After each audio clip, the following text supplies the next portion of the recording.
Meja dan kursi bersejarah peninggalan Ki Hajar Dewantara rusak akibat tawuran.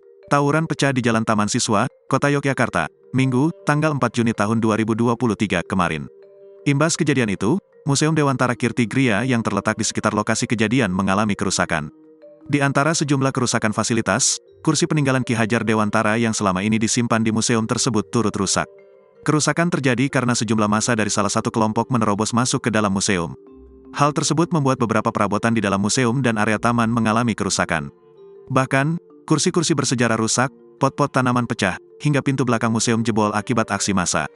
Hal itu diungkap oleh Ketua Umum Asosiasi Museum Badan Musyawarah Musea, Barohmus, Bambang Widodo. Polisi mengarahkan massa ke sini, mereka tahu massanya banyak. Nah, mereka yang dari luar itu lari menyelamatkan diri masuk ke museum, makanya pintunya dijebol, kursi dilempar, kata Bambang, Selasa, tanggal 6 Juni tahun 2023. Kerusakan museum ini juga membuat Bambang prihatin. Pasalnya, barang-barang yang ada di dalam museum punya nilai sejarah yang tinggi.